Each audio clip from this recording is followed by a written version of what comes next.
नमस्कार। आज हम बात कर रहे हैं युवा पीढ़ी के लिए धन और करियर से जुड़े कुछ जरूरी सिद्धांतों पर। हमने एक लेख देखा, युवा पीढ़ी के लिए धन और करियर के रहस्य, और इसमें ना वो रिच डैड पुअर डैड वाली सोच की झलक मिलती है। हाँ बिल्कुल, वही एसेट्स और लायबिलिटीज वाली बात। हाँ, तो हमारा मकसद आज क्या है कि भाई सिर्फ सैलरी पर टिके रहने वाली सोच से आगे कैसे बढ़ें, कैसे वो आर्थिक समझ, वो आज़ादी पाएं।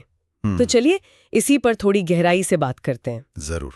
तो सबसे पहली बात जो मुझे उस लेख में बहुत अहम लगी वो ये कि सिर्फ नौकरी पर निर्भर मत रहो। लेख कहता है कि कमाई से ज्यादा जरूरी है कमाई का इस्तेमाल कैसे करते हो।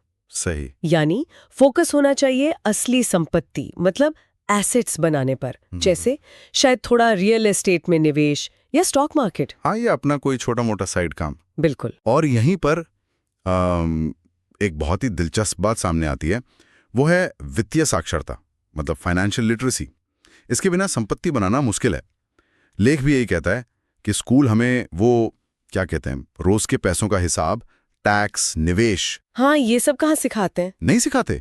और ये सीखना बहुत जरूरी है ताकि हम समझें कि कौन सी चीज हमारी जेब भर रही है, मतलब एसेट है, और कौन सी चीज चाहे कितनी भी अच्छी लगे असल में पैसा निकाल रही है, लायबिलिटी है। बिल्कुल सही। जैसे कोई लेटेस्ट फोन या गाड़ी दिखने में शानदार, पर हाँ, वो लायबिलिटी हो सकती है, जबकि शायद कोई छोटा सा बोरिंग सा दिखने वाला निवेश वो एसेट बन जाए। सही कहा। और इसी समझ से जुड़ा है अगला कदम, एक्टिव इनकम से पैसिव इनकम की तरफ जाना। हाँ। मतलब कि जो हम मेहनत करके कमाते हैं, तनख्वाह, हाँ। उस पर पूरी तरह डिपेंडेंट न रहें जी। बल्कि ऐसा कुछ बनाएं कि पैसा बिना हमारे लगातार खटे भी आता रहे। जैसे किराए से इनकम। हाँ, या स्टॉक से डिविडेंड।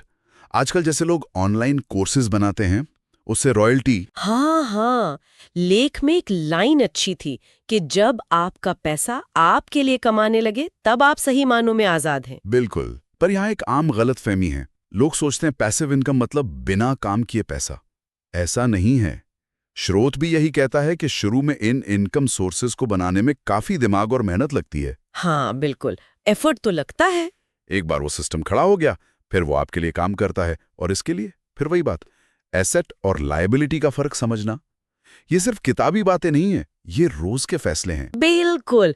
तो ये सारी बातें मिलाकर हमें एक बड़े सबक की तरफ ले जाती है ना, कि असली आर्थिक आजादी सिर्फ ज्यादा कमाने से नहीं आती। नहीं, बिल्कुल नहीं। ये आती है पैसे की साइकोलॉजी समझने से, सोच समझकर एसेट बनाने से, और हाँ, गलतियों से सीखने से भी, हिम्मत ना हारने से। सही कहा।